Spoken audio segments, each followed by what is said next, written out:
What's up there, Workforce? Chris here with Work2Game, and it is time for another Versus video. Now this is back to the original format where we are doing World of Warcraft versus Final Fantasy. Now Final Fantasy 14 Online is in Stormblood as expansions go, and World of Warcraft is winding down Legion, about to go into BFA. So the systems I'm talking about today could undergo a major change here, but since every single year we are getting one of these games updated and not the other with an expansion, there's no reason to not talk about this now, even if we have to update everything that's said in just a few weeks. Now, the systems I want to compare today is the Artifact system versus the Relic system, because they are effectively the same thing, but they are done very, very differently. So what these systems are is it's a piece of gear that over the course of an expansion you're going to update and you're going to upgrade, and it is going to be something that plays a role in the gearing progression of the game. And that's it. That's how these are similar pieces of content. They're great for glamour. They're long-term. They're going to be great for glamour, even in future expansions. And they have a lot of progress to them, and they both have a lot of grindiness to them. So first, let's talk a little bit about what these systems are, how they exist from my point of view. I'll try to give some context, and then let's talk about, how they compare, and let's see which system shakes out better. I haven't actually done the math yet, so I'm just as excited as you are to tally it up. Now, the first thing, let's talk about Final Fantasy XIV's Relic system. Now, their Relic system was originally done through grinding fates and things like that out in the world, and they've since moved it into its own zone called Eureka. Eureka is about to get an upgrade called Pagos, so we may see major changes to the system where they already say that it looks like Pagos is only going to upgrade the weapon, as opposed to the original Eureka that released actually allowed you to get a full set of gear, class gear, as well as a weapon. And so it's really kind of ever shifting on the amount of slots that we can expect this content to see over the course of future expansions, depending on when you're watching this video.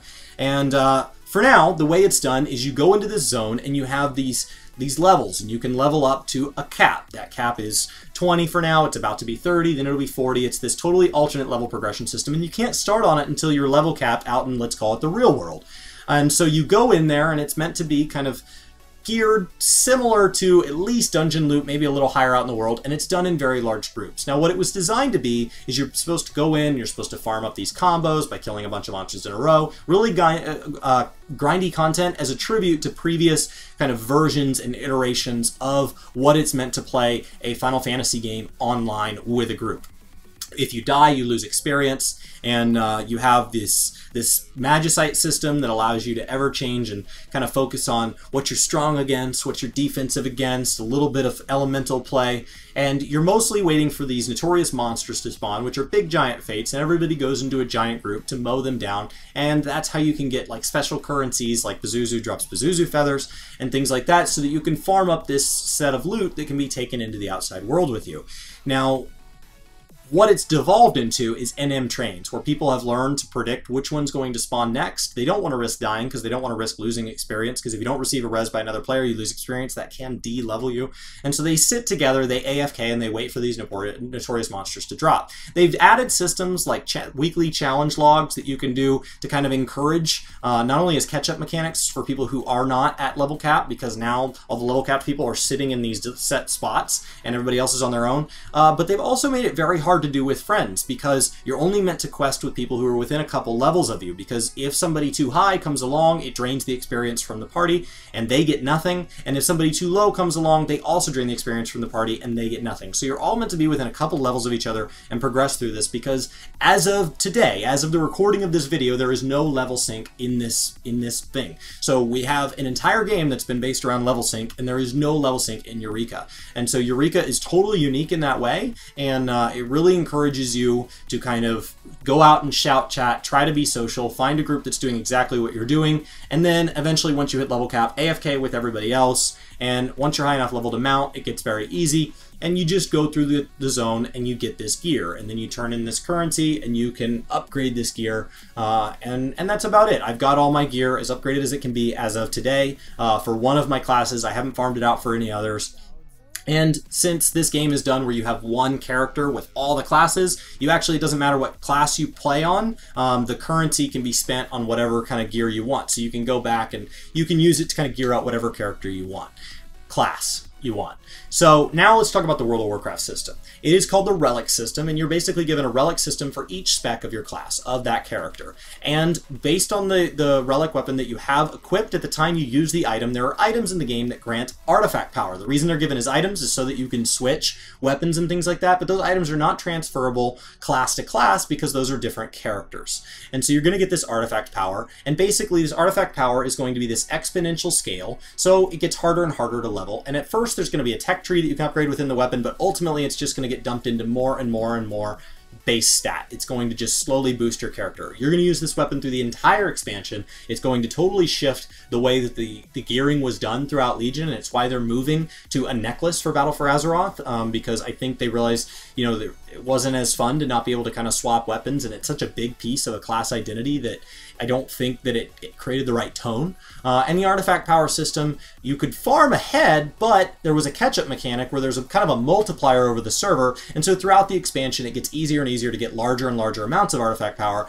So if somebody farms 200 hours on week 1, they might be ahead for week 1, but by me coming in at the end of the expansion, I can totally blast past that person, because now daily quests out in the world can grant you literally billions of experience. Now this late in the expansion, as of this point, they've actually given a quest that even just caps it. It just caps all of your relic weapons and kind of puts you into a god mode so that you can knock out content with just a couple weeks to go until the expansion.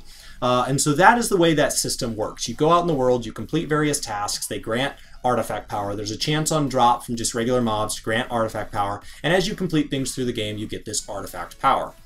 And so it is all done out in the world, in dungeons, everything you do, artifact power. That's what you need, as opposed to going in and getting these crystals from a piece of content only inside that specific zone. So there is a core difference right there. Now, as we start to drive into the differences, the biggest difference is how you level them. Eureka, you have to be inside Eureka. WoW, you can literally level it doing anything. Eureka, there is plenty of gear out there that you could get that is better than Relic gear, equal to Relic gear, depending on what point we're talking through the expansion. And so it is just an alternate form of progression with an alternate form of loot that you could use, but you don't have to. Artifact weapons are a core piece of Legion, and that necklace I expect to be a core piece of Battle for Azeroth. And so artifact weapons are something that can play a very large role in your gearing, and ultimately all the way up to your Savage, Mythic, right, all the way up to those top end players, it is a piece of gear that they are very well aware of. So there's a very big difference in kind of where you gear it and where it's used. Now, another big difference is they are both used for cosmetics, and they are both going to, long-term, where I'm sure we're going to see the artifact weapons brought into Battle for Azeroth as glamour gear. You're going to see people taking their Mage Tower stuff from the previous expansion and using it as this glamour, and as this transmog, excuse me, and then over here, that relic gear could be farmed by Savage Raiders and used as glamour, and then knowing at the end of the expansion, right around the same time that they made artifact power unlimited to push these weapons into kind of a Super Saiyan mode, you'll see Relic weapon, traditionally in the past expansions, we've seen Relic weapon move its way up into maybe its best in slot to, it could very, very easily become a best in slot as we talk about getting into 4.5, 4.6. So do not be surprised if Relic weapon and Relic armor ends up moving into best in slot or close to it for your class as we move into the later content patches of the expansion. Whereas right now, they try to gear it so that it is good gear, it's competitive gear, but that doesn't take away from those very top end players who are in that Savage and Ultimate content. Now, another key difference of kind of how this gear is interpreted is honestly just what is the level of effort you have to put into it. Eureka is a almost entirely AFK experience. It takes no effort, it just takes time.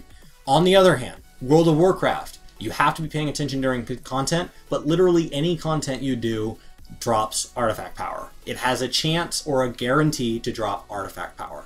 And so I would say, actually, when it comes to the amount of effort, as we start to begin tallying these things up, I would say that the amount of effort given is actually World of Warcraft, because I don't have to earmark any time to do any content that I don't want to. I can go run dungeons, I can go run daily quests, I can go just kill things out in the world, I can go do pretty much anything I want. I can even just go do my my class hall stuff and get artifact power. Class hall is basically like sending out retainers on ventures or squadrons out on things like that, where you take a currency and you send this NPC group out for you and they bring back loot, that loot can include artifact power. And so it takes very little effort to farm it up in World of Warcraft. But when it comes to how hard is it to get to the best, well, Relic Weapon always has a cap. There is always a point where you can say, okay, I've capped it for now. And outside of wanting to cap more classes, for now, my warrior is done. He's done. I don't have to go back into that content. Artifact power never ends. Ever. So when it comes to which content is easier to stay caught up on, easier to stay at completion, easier to keep yourself from feeling like, oh, I should do more, I'm behind, I would give that to Final Fantasy. It is nice that once I earmark that content, I'm done. And actually, because people use it to go farm their tomes for the week, it's a weekly currency that's capped for World of Warcraft players that wonder kind of what that is, and it's a great way of gearing out characters. They're already in Eureka, they're already building those crystals up, and so it's very easy for people to accidentally have so many crystals that they can gear up all of their other classes without a whole lot of effort. So when it comes to which one's easier to cap all your classes, I would give that to Eureka because it's very straightforward, it has a cap, and only every time it's updated do you ever need to go back into that content. Now, when it comes to which content is actually more engaging, I feel that the artifact power system is something that is very engaging, especially as you get later into the expansion, where these catch-up mechanics can cause new players to feel like they can actually go and do something and see something. Your artifact weapons actually have these 3 relic slots, and you can go farm relics, you can go to this in-game zone that's meant for kind of level capped characters, and you can go to this thing called the Crucible, the Netherlight Crucible, and you can actually pick a tech tree for how you gear out your relics. And so from a gear standpoint, I think that the artifact weapon is a lot more interesting in the way the upgrade trees and things like that, as opposed to relic weapon, it's +1 now. It's +2 now. There's really very little to kind of manipulate. Yes, I understand that when you start to talk about gearing in Final Fantasy, you have the ability to sometimes, depending on where the gear came from, you have the ability to add slots and drop in materia, but it is not nearly as in-depth of a system as the artifact system, which functions totally and intrinsically different than every other piece of gear that you wear in WoW, and all of those have similar things to the materia. They have enchants, they have modifiers, but ultimately your weapon is unique.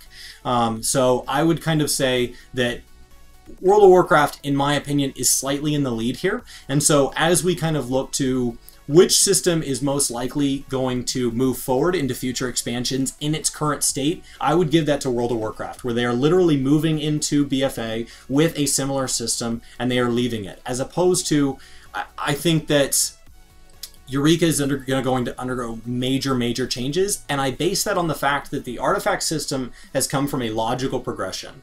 Over 7 expansions, at some point we made a large shift into this, but I think that relic weapons are here to stay. And I think that there's something that engages the game, and I could be totally wrong on this. This is just my guess. I think relic weapons are something here to stay because they've allowed them to do things like Mage Tower, which was a build off of a different kind of thing that you could do in Draenor, where you have these kind of, let's say for you Final Fantasy people, it's like a savage class quest that only grants glamour. And for Final Fantasy, there's still a lot of problems with it. It's not even being interpreted the way the developers designed it. So I think we're going to need to see quality of life changes. I think we're going to need to see them address the timeout. I think there's a very good chance that they try to move it back into being an open world zone at some point.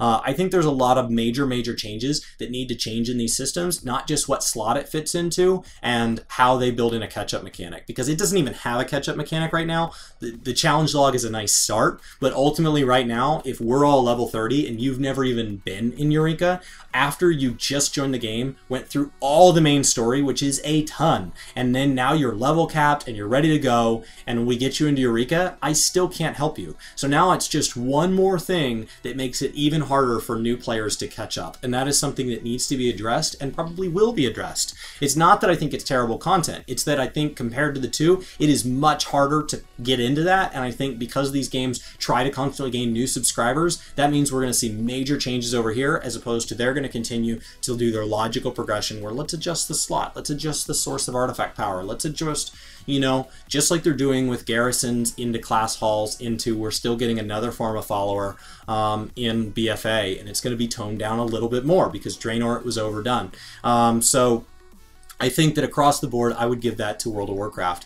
Now, on a final note, Which system do I think has made the most progress? I think that that would once again have to go to World of Warcraft. World of Warcraft started in vanilla with nothing, and they have made it all the way to an artifact system that has you engaging in open world content, has you engaging in dungeon content, has you killing rare mobs, has you doing literally any type of content and feeling rewarded. It has you literally saying, even at level cap, you're not done leveling. And we play these games to level. You can say I rush to cap as fast as I can, but ultimately we feel reward for leveling. And one of the things that has really set the tone in World of Warcraft is they have begun putting these systems on everything. There is now a prestige system so that you can keep leveling in PvP. There's an artifact system so you can level your weapon. There's, you know, artifact fishing rods. There's so many different things that allow you to say, okay, I'm at cap, I'm acceptable, I can stop if I want to, but if I do keep going, for example, when you build a reputation, like a beast tribe, when you hit exalted over here, every time that bar fills again, it's going to give you loot. So it's like, yes, you're exalted, you're done, don't worry about it. So I'm not saying you should feel like, oh, you can dump infinite hours in this game, but I am saying that if you choose to dump infinite hours in this game, I'm going to continue to reward you. There is literally not going to be content in World of Warcraft that you play where you are not eventually getting some kind of reward for. And in Final Fantasy, you can dump time into Eureka, and once you're capped on tomes, and once you're tired of opening loot boxes because they just pile up, those crystals are worthless, the Pazuzu feathers are worthless. Once you've got all the gear that you want for the classes that you're going to play, eventually all of them, all of that stuff becomes worthless. And so if Eureka is content you love and you want to sit in there for days on end, there is eventually a point where it is worthless to you. And that's a problem, because if somebody wants to play your game more, don't stop them. And so ultimately I think that when it comes to comparing the artifact system to the relic system in its current state, while of the two, I feel the relic system has undergone the greatest number of changes in the shortest amount of time, so it is showing great progress. As of today, as of this point in time, looking down the barrel of Pagos and BFA, knowing both systems could undergo major changes inside the next month, I would say that as of today, I'm going to give this to World of Warcraft Legion. The artifact system, while it had many flaws, is better than the relic system, which also has many flaws. Both systems are fun. You can base that on the amount of time that people put into them, but after a few years, both systems can grow stale and need to grow. But as of today, I think that the artifact system shows more strength than the relic system when comparing them directly to each other, and I would love to see them learn from each other and grow into something that's truly great. I think both systems have issues with them. The way artifact power scaled, the way these, you know, the way that Eureka is turned into NM trains, there are flaws in both of these systems that if they don't address them, they are things that will long-term damage these games. And I think that they are great strides in a huge direction. They're both building on systems that existed in the past, so they needed to be there. They're a form of gear progression that is very important to these games. It just needs to be something that's fine-tuned, and I do want to tip my hat off to World of Warcraft for being a little ahead as of today. But I would love to know what you guys think in the comments down below. If you've played both games, I especially want to kind of hear what you think when comparing them. But if you played one of those games and you're an expert on one of those systems, definitely let me know, or feel free to expand on it in the comments below. And keep in mind, whatever comment you write, people from the other game could be reading it, and so try to explain it in a way where they're going to be able to understand so that you guys can engage with each other. Because I think that, you know, we use a lot of language where there are synonyms, but if you just kind of type a comment real quick, they may not know how to respond to that because they didn't play that game and they don't totally understand where it is you're coming from. And so I would love to see you guys engage with each other down there. This has been Chris with Work to Game. Thank you guys so much for hanging out. I hope you're having a fantastic week, and I will talk to you next time. Thanks so much for watching this video. If you want to check out any other videos, you should click over here. And then we've got like some kind of vlog thing down here in the corner. And then we've got like subscribe. Have you yeah, like that's really, you should totally do it. This was a complete disaster.